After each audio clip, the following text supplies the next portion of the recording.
my name is Mary, and I'm with a company called Ego Shy LLC, and we focus on image consulting. And so today I am going to be talking to all of you a little bit about branding, a little more specifically personal branding, because that's kind of my sweet spot, my wheelhouse. And I actually truly believe that, when you focus on building your personal brand, it'll actually end up seeping into every aspect of your life, your businesses, whatever organizations you're a part of. So just real quick. Keep going, so just need to check that microphone. Thank you. Before we dive in, there's a couple things. So there is a handout that I've provided for you guys. And if you actually flip on over to the back side of that handout, there's a space for you to kind of make some notes. And, so if you didn't bring your pen or your pad today, and you want to take some notes later, you can definitely have a space to do that. But also, Metro Deep and Cross Purpose have asked all of us to do a survey at the end of this. So probably the last couple of minutes, we'll just take a moment to do that survey. I believe there's a QR code, and I have it. I don't know if it's printed on any of those papers. There's one on the door too, and I can bring it around as well. And then I know y'all see some of these little goodies that we got in the middle here. I got some goodies for y'all, and I have a couple of bags to give away, but I'm gonna take y'all all the way back to elementary and middle school when the teacher, you remember when the teacher used to give out the candy when you raise your hand and you'd actually participate, you'd actually answer the questions. So that's basically what we're gonna do today, but it's adult candy, So yeah, I've got some things for y'all, and we're just gonna dive right in. Because we're living in a new era right now with branding. And so, I'm not sure who, owns businesses, or, we probably have some leaders in here, probably got business owners. Honestly, it doesn't matter if you, work a 9 to 5. Each and every one of us has a brand. And, it's something that you kind of have to wrap your head around, because it's like, really? Me? I'm just little old me. And I just heard you say, I'm just little old me. And so, in this day and age, we are just overwhelmed with brands. With social media, Facebook, Instagram. Basically, I was going to say, maybe I should close this door. This new era that we're living in, anyone can become a brand. Anyone can start a business. And so we kind of have to figure out, how do I stand out in a world, in a sea just full of brands? I want to give you guys just some quick facts that you might not know.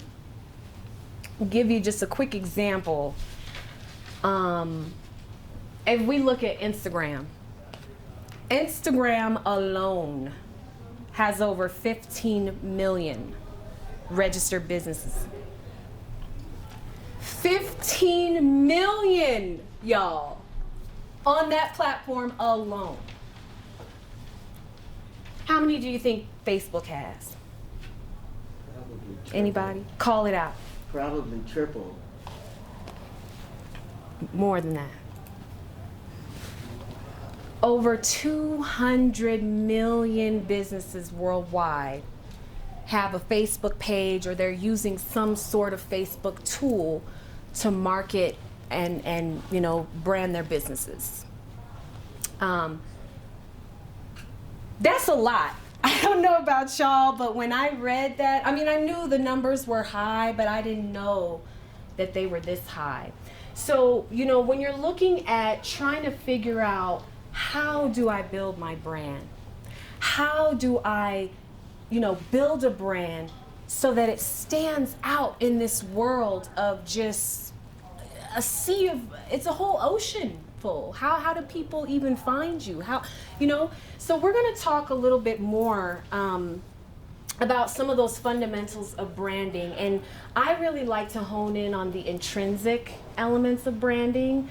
So if you turn on to the back of your handout there, I do have some of the cores of branding. So you've got your brand core, you've got your brand positioning, and then you've got your persona. And so when I say intrinsic principles, we're going to be really focusing more on the core of your brand. And, really how to build something that's going to be lasting, that's going to grow, that's going to stand out, something that you're not going to have to toil either. Because marketing and branding, it's tough. It's really tough, especially in this new era that we're living in. So actually, I quickly want to pause and give maybe a couple people an opportunity to introduce yourself and tell us a little bit about your mission or your brand, if anybody's willing. Yes. Yay, thank you. Tell us your name, your business or your organization, and your mission. My name is Daphne Rice Allen, and my closet business is called Crafts by Craftney. And I sew. I make Afrocentric home decor. I do tablecloths, napkins, pillows, centerpieces. It originally started out more on the recycle side, and I actually did do, maybe it's been 5 years, maybe even longer, the Mikasa business program, the business development program, and it was, I want to say 6 or 8 weeks. It was a committed 6 or 8 weeks. It was a full-fledged program that went from start to finish. You had to do a whole branding and had to do a presentation at the end. Yeah. And there was a 10 grand gift at the end if you were selected. And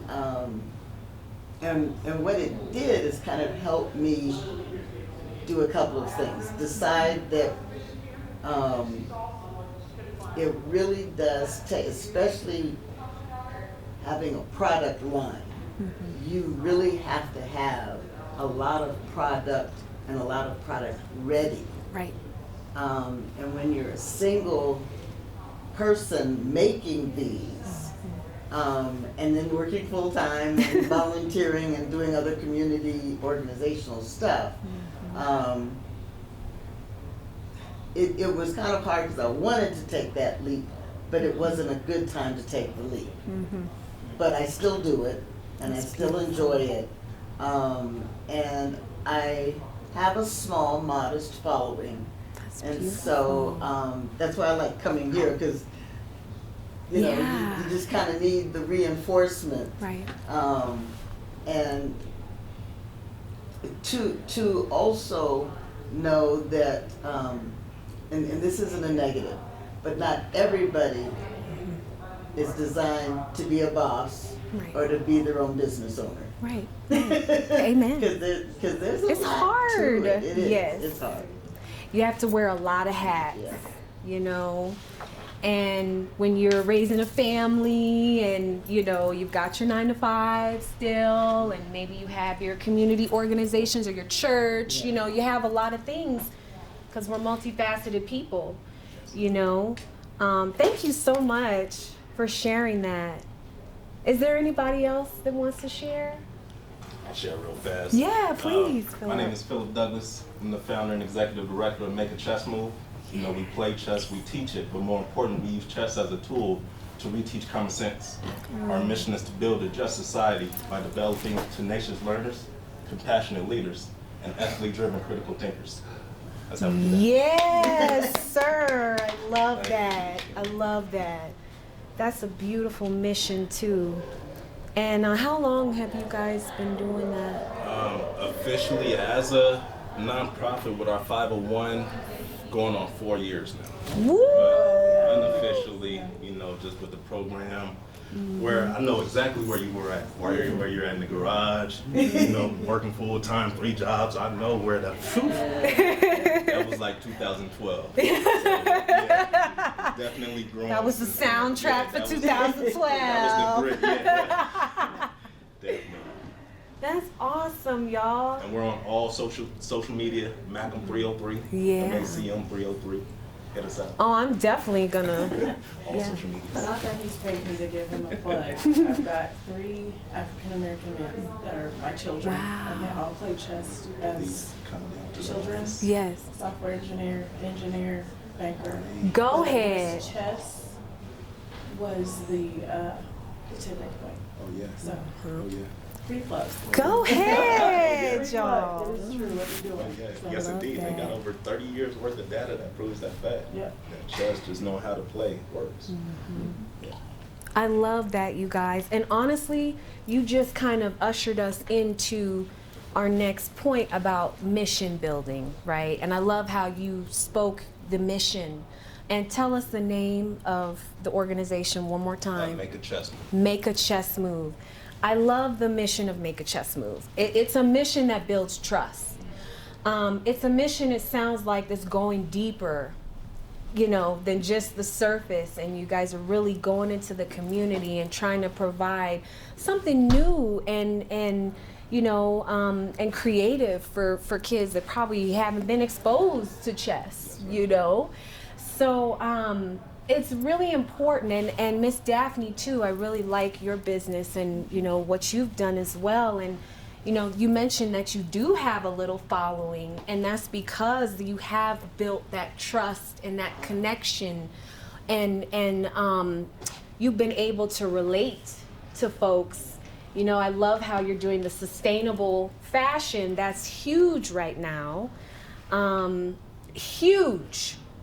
You know, because people don't really think about, oh, making clothes is actually bad for the environment. Like, you know, so the fact that you're reusing things and trying to show people how to take the old and make it new, you know, that is a mission.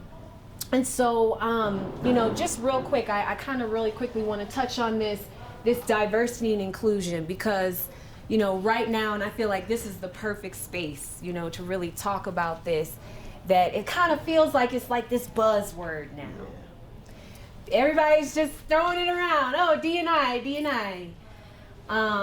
You know, we kind of saw last year and earlier this year how certain brands, certain companies, they got a lot of backlash for just jumping on a bandwagon, for just throwing out a hashtag, throwing out a little cute tagline. But their practices, what do their practices say about how they feel about diversity, inclusion, or about their mission? So that all goes into your brand as well. And, you know, folks may not be conscious of it, but that's like the psychological imprint of your brand. So your mission, and, you know, just asking yourself, how am I going deeper? Can I just Yes. say, and this is kind of a left field, right field kind of thing. Another organization that I'm involved with is the Black American West Museum. Yes. And you get, you know, that whole diversity and inclusion thing. And one of the things that sort of drives me crazy is that whole level of comfort. Mm-hmm. You know, that they'll want to interview, they'll want to talk, they'll want to do some Black, Latino, Asian thing, right, but they want to do it at their facility, at their comfort level, versus saying, how can I help the Black American West Museum and do something there, or support their program, or do something with the Asian Pacifics. You don't need Wilma Webb on your board. You need to go to the Black Women for Political Action and give them some money. There you go. And so I get a little when I hear that diversity inclusion thing, and especially when they want us to kind of help them showboat that they're okay. And I don't mean that negatively, Right. but we need to hold them accountable on that. Amen. I love that, Miss Daphne. And, and that's why I have this up there, because we really want to ask ourselves, and even as, African American, as, Latina, Asian, as minorities, we too got to go a little bit deeper, because it's not just enough to say, well, I'm black, so I'm black owned, that's it. We got to figure out, how am I impacting not just my customers, not just my community, but maybe some of the indirect communities that we aren't, that aren't immediately apparent to us. And then we have to go a step further. It's not just, am I negatively impacting anyone? It's actually, am I actually lifting somebody up? Am I actually helping somebody up? Am I actually sharing my mission and my vision with the purpose of trying to inspire somebody else, instead of just trying to sell my product or sell my service or get another client or whatever, or get another follower or whatever. Another deeper question that we need to ask ourselves is, who do I surround myself with at the decision-making table? So when it comes to your brand, your company, your marketing, who is helping you make decisions? Are you getting diverse perspectives? And then are you, communicating these diverse perspectives for your prospects, for your customers, for your audience, to understand that, okay, she does understand, this company does understand what we're going through. They, here they are in our community giving back, or, just like today. I mean, I love what we're doing right here today. We are in the community here today, just giving back, giving enrichment. And that all goes on the psychological imprint of your brand as well. So, all of this stuff feeds into your mission, it feeds into your values, it feeds into your purpose.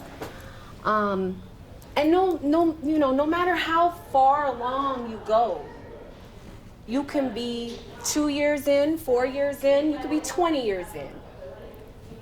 You always want to take the temperature every now and then. You just want to reflect. How are we actually showing up? How are my employees actually interacting with customers? Because it's not just you, it's also your employees, it's your team members, it's your leadership, it's your board of directors. It's everybody. So we'll pause just real quick. Do we have any questions, or anybody want to piggyback? If you don't mind, I was just thinking, like, when I started my nonprofit, it was, I started this business. This is my barbecue business. I started this. You know what I mean? Like, this is mine. But getting my board together, they fast letting me know that this is the community's business. Right. So I started to shape the brand around the community. Yeah. You know what I mean? So, and that was once they let me know too that the nonprofit, this is not mine, that is the community, it just made a whole lot more sense, and it made everything just more clear, in terms of our who we're serving and our impact. So that was, it was direct. It was direct. That's beautiful. Yeah. I don't really have like I don't really have like a board just yet, but like before I make any decisions, because right now, I'm Chef Joy. I own a culinary company where I specialize in private catering, and right now I'm getting ready to offer my first line, which is juice subscription. Okay. So basically, right now, before I came up with the name, I asked like two of my friends, like, hey, how would this name sound? I have when I was in business school up in Michigan, at one point I had a teacher that I'm still connected with and cool with now. She has years of experience in like with Kelly services, customer service, marketing, all that stuff. Yeah. So I'm like, oh, I got this label, I got this idea, well, how does this look? How does this sound? Plus she spent time in the, she's from the Midwest, also like me, she's from the East Coast. Okay. So she's been around America also as well, lived in other countries as well, so she has another perspective. Me being a chef, I have a chef friend that actually moved here too, so a lot of the culinary questions I have, I'll ask him, or I'll talk to my mentor back home, and holler at him real quick, like, Aaron, like, hey, I got this idea, how this sounds, what you think I should do with this, and I'll still talk to my dad about stuff. For all my logos I had so far, like from my teddy bear to the one I'm using now for my juices, like I've asked, I go with my sisters, and then I go with like some of my homegirls, and then like after that I ask my homeboys, and then depending on how the women go to it and how my friends would approach it, then I'll go, okay, I'm gonna go with that, and that's pretty much how I go with everything else. Like before I even post something online or before I even solidify something, I just have like at least 3 people do it, and that's something I started in the kitchen too. Like before I would like, okay, this is where we want to go as a special, or say this is my name on it, I would have like 3 people try it. Like another line cook, a sous chef or something, and one of the servers or another cook I don't like. Because if you don't like me, he actually tell me it's good. I love that. You're living it, bro. Like, I'm sorry, tell us your name again. Chef Joy. Chef Joy. I'm the funniest and prettiest chef you ever met, and the chef owner of Joy to the World. I love it. Can we find you? Where can we find you? joytotheworld.com. Awesome. So he's on Instagram and Facebook? Facebook. I Right. have 2 pages on Instagram because one is more like, when I was doing stand-up, which I have to get back into. But one is more so just like me randomly, and Joy to the World is more of my professional stuff. That's where you'll find more of my food and the upcoming juices and everything else, which actually I have a marketing meeting with the food agency I'm actually working with now to do like more marketing to help with. That's bam. You're doing it. Love it. Congratulations. I mean, you need to like pat yourself on the back. I mean, really, because it's hard work, and I mean, there are days when you're like, oh yeah, I'm tired. I switched it up like 3 or 4 times because last year during the pandemic, I was gonna do like gift basket, well, actually picnic baskets and stuff. 'Cause I know people wanted to get out the house, but that was like way more costly, and I'm not from here, so it was hard to make those connections. Yeah. And then later on, I did get connected with Mikasa, and I did their program, both of them. I did the food one and the regular business one. That was like 3 to 4 months between both of them. Yeah. And I quit my job in March.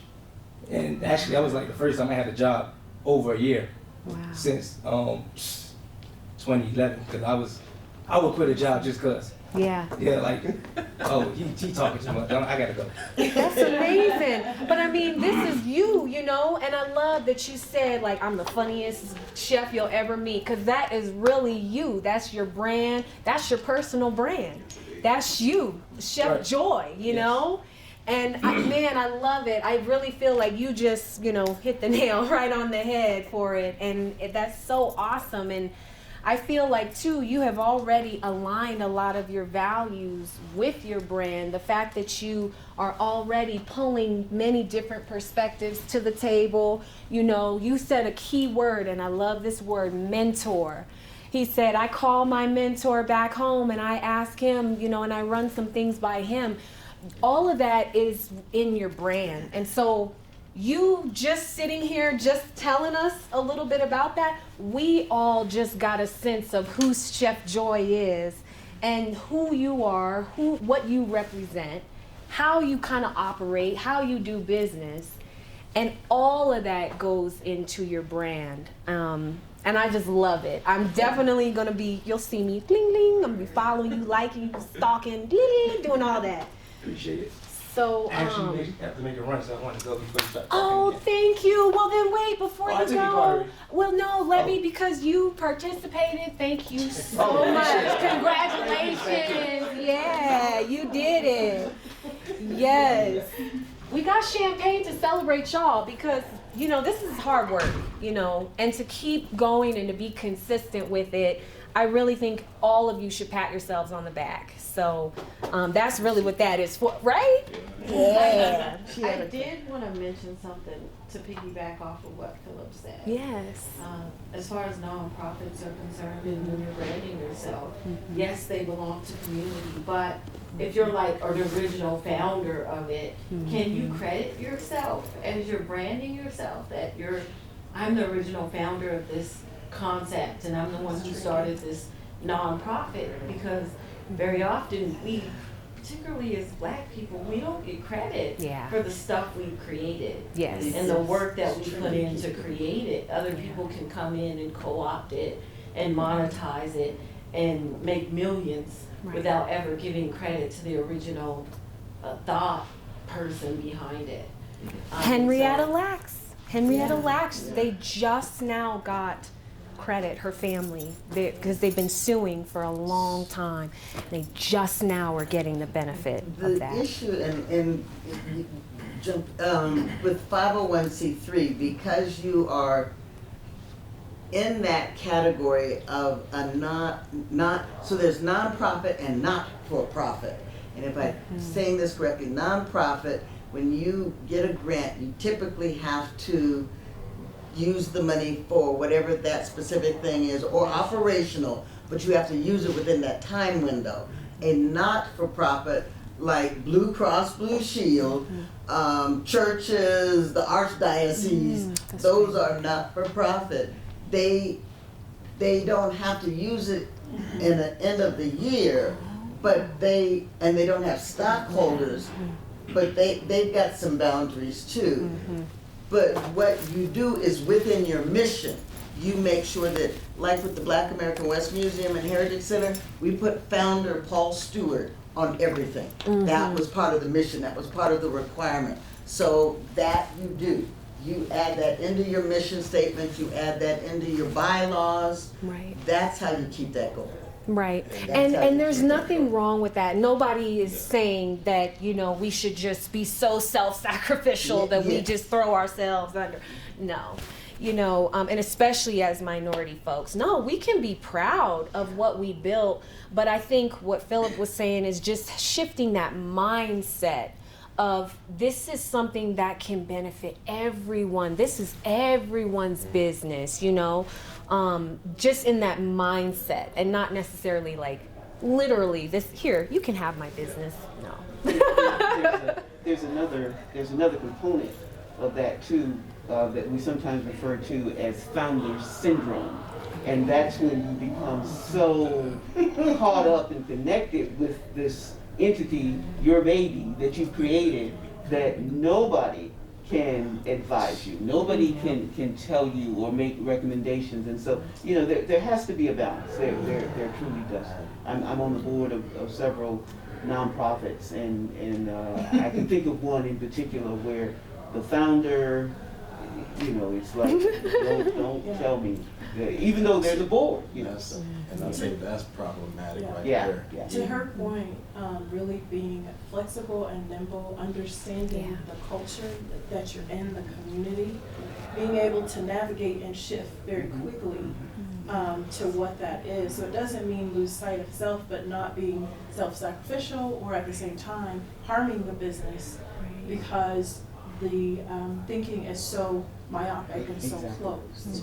And so really having to be nimble to be able to adjust without losing the essence of why you're doing what you're doing at the same time as well. So certain communities, you're talking West versus East Coast, is a very different environment. So I would just recommend people know the environment that you're in and figure out how do I stay true to self at the same time, not lose what I'm doing, but still being able to move and navigate what's going on. Very true. Yeah. Very true. And to the whole conversation's credit, and what we're doing with Malcolm, I've never wanted to be the face at all, ever. I made it so that I'm not the face. I made myself expendable in my own organization, so that if anything happens to me, it will still be able to That's survive. That's good. You know what I mean? It will still thrive. Right. So putting my name on anything, I'm like, you know what, y'all can hold on to that. I'm here to serve. Yeah. So, I think people, they do get truly caught up behind themselves instead of the actual cause, that they tend to think that they are the cause. Right. So, and in the nonprofit world, I don't think that's, your ego, yourself, that don't need to be Right. in it, really. Right. But in a business, yeah, that's you. Yeah. That's you. You put your face, your name on everything that's in a business. That's a for-profit. But that's my personal opinion. I love it. And so I think this, gosh, we are like just organically doing this. I mean, this is beautiful because it really organically takes us into the next point, which is about building in excellence into every layer and every aspect of your brand. This is really what's going to help differentiate you. Because a lot of people say, well, how do I differentiate? Or what is my value proposition? Or, you know, what is that, right? All of these old fundamentals of branding. If you can just latch on to this one concept, excellence. Now, I'm not talking about perfection. Perfection is different. That's, you know, that's unattainable. Excellence is showing up your very best every time, always. Doesn't matter if something fell apart, doesn't matter if, you know, somebody didn't show up or, you know, it doesn't matter, but we're showing up with excellence, and it's how you're responding to the situation. You know, if there's a mistake, because I mean, we've all done business, right? Where something happened and the customer service was terrible, or the food came out an hour late, or just whatever. But the way we turn it around is with that excellence, that mindset of, well, how did we deal with it? How did we respond? How did we communicate? Did we communicate in a way that was open, and did we listen? Did we, you know, try to apologize and connect with the person? You know, just looking at how did you respond to the mistake, that situation? Did you try to turn it around in a way that could be beneficial for your customer or your donor or, you know, whatever? But then actually going in and looking at, okay, my products, my services, how I show up, how I come to work. Is it excellent? Am I showing up my best? Are my products excellent? Or do I just say they are and they're really not? Is my service really excellent, or does it really cause more of a hassle for people? Am I fun to work with? Do people enjoy working with me? These are all things that go into your brand.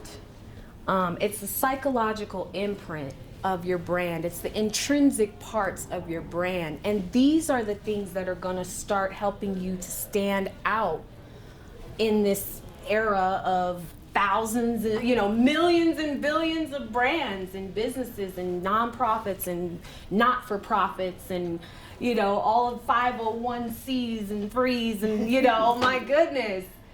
How do we get people to recognize the value that we have?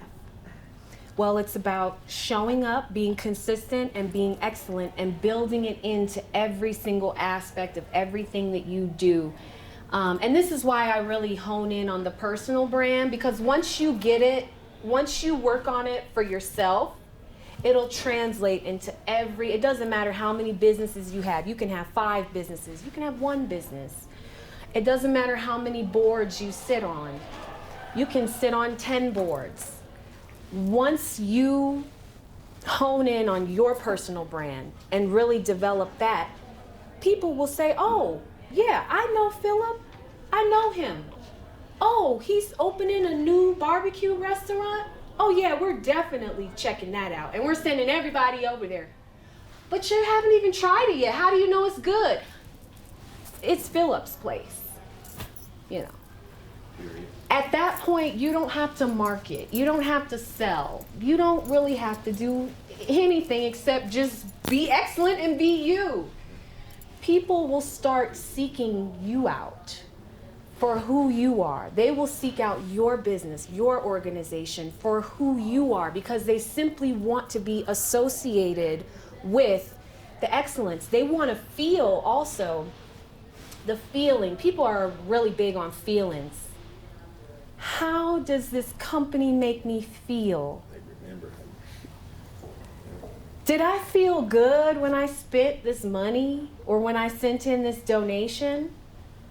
You know, I think we've all had that experience when we find out about certain organizations that you donated to and then they went and took the money and put it in their pockets, or they didn't do what they said they were going to do.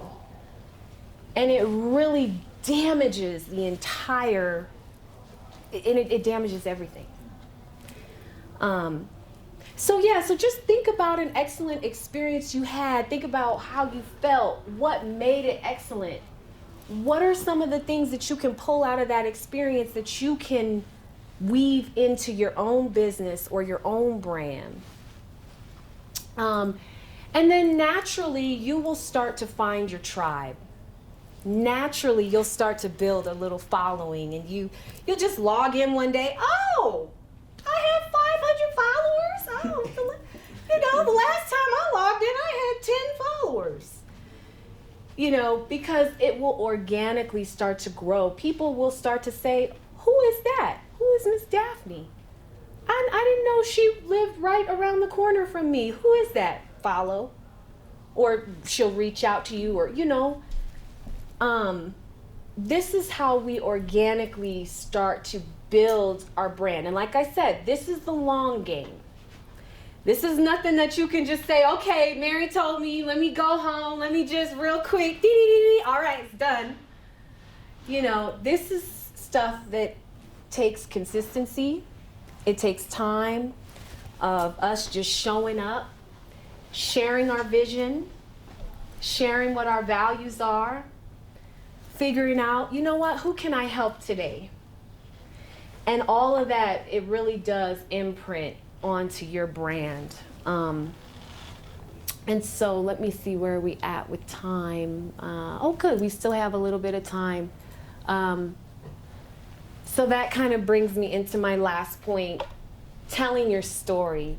And I'm sorry, I didn't get your name. My name is Bithia. Bithia? Yes. Bithia. Did I say it right? Yes. Perfect. That's beautiful. What heritage is your name? Actually, it's biblical, and it means daughter of God in Hebrew. Yes. So Bithia was Pharaoh's daughter. She found Moses and raised him. Yeah. And so it means daughter of God. Yes.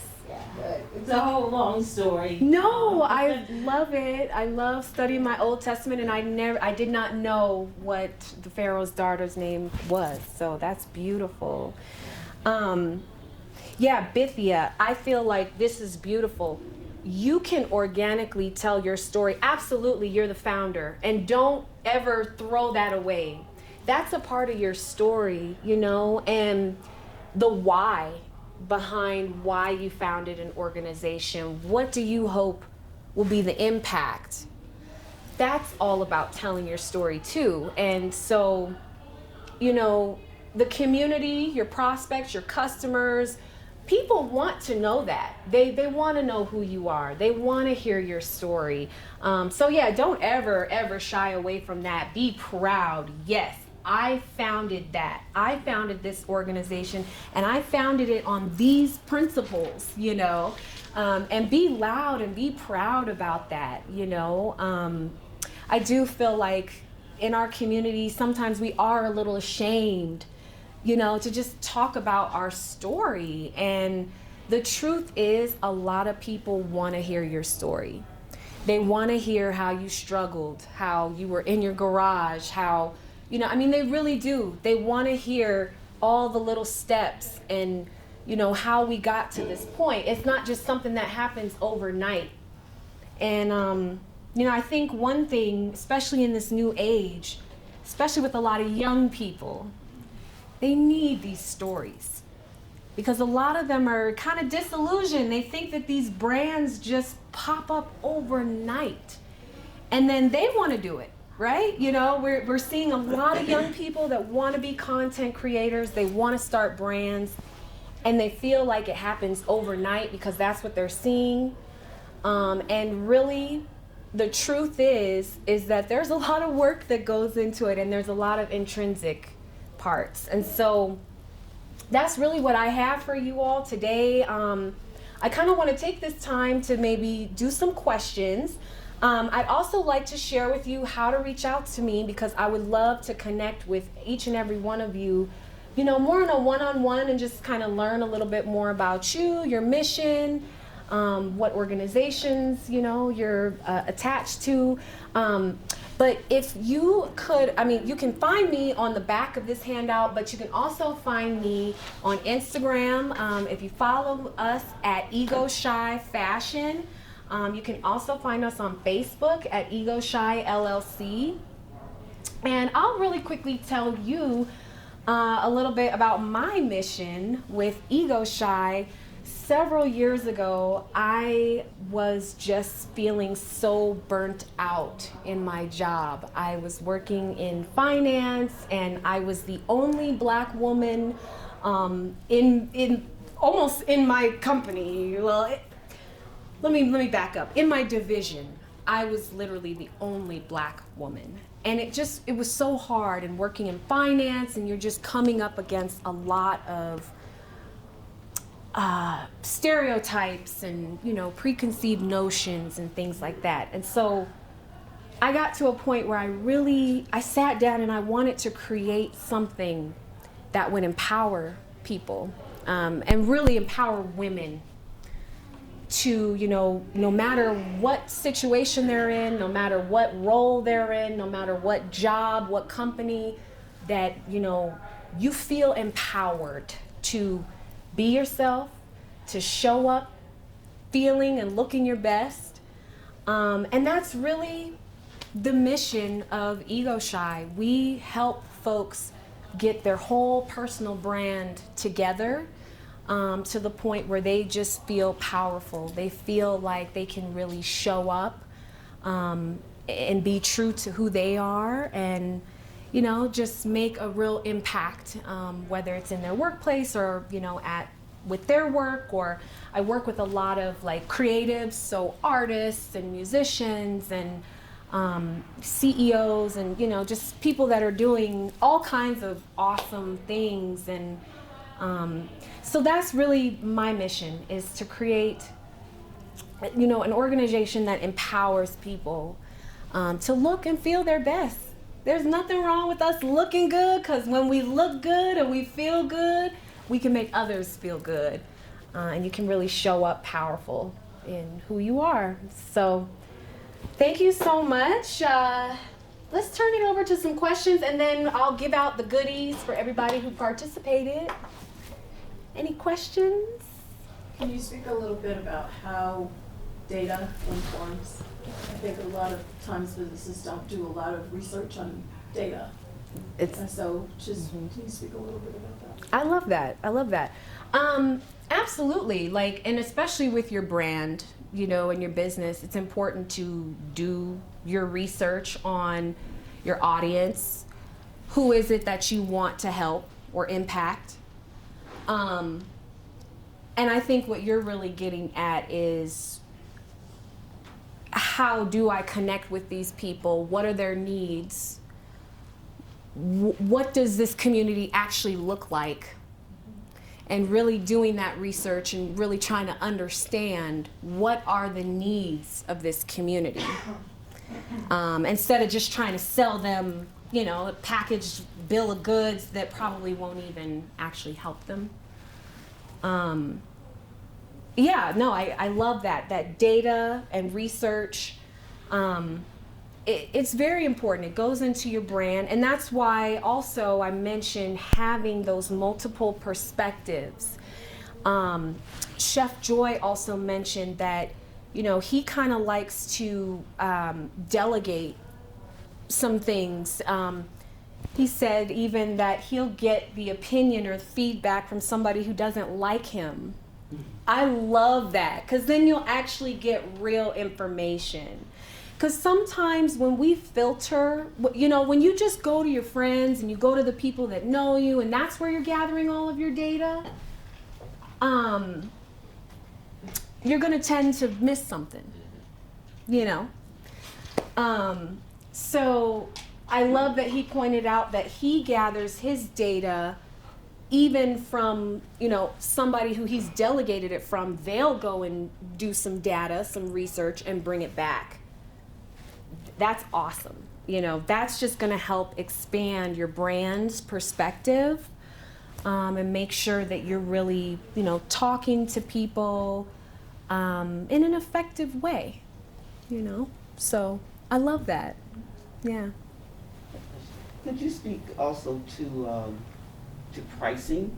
I think sometimes as small business owners, we're concerned about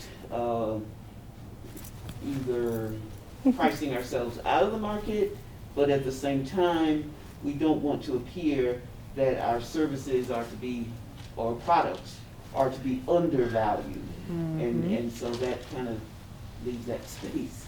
Yeah. And I think that really goes on to the excellence. Is this a whole experience? Because more and more consumers are looking for an experience. We can spend our money on any old, you know, junk. But because we're so inundated with all of these brands and all of these options, more and more now we want more for our money. I mean, you know, we want to be able to spend the same amount, but get more. So I think with pricing, you know, always look into that. Always look into, well, what am I actually giving them? What is the actual value? And sometimes it's hard to assess value. Value is not just cost. Value is actually the time and the money that you saved them in addition to the cost. And so I think a lot of times we forget that, you know, that, okay, I have a product or a service. Yes, it costs this much, but my product or service saves you hundreds of thousands of dollars. So because of that, and because of the time that it takes for me to come and install or to provide this service, it's saving you hours and hours. I mean, it's saving you weeks and weeks of time from you having to do it yourself.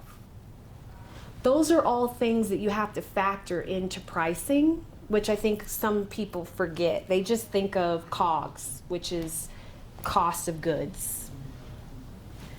And the value of something is actually more than just the expense. You know, it's what benefit did we provide? How much time did we save them? How much money did we save them? How much headache did we save them? How much peace of mind did we give them? All of that goes into your pricing and your brand, because now it's like the excellency thing and the customer service thing. If, you know, you can have two products that are exactly the same, but if my product comes with the awesome customer service and we hand deliver it and you get some extras that you didn't even pay for, which one are you going to pick? You're going to pick the one with the extras and the good service and, you know,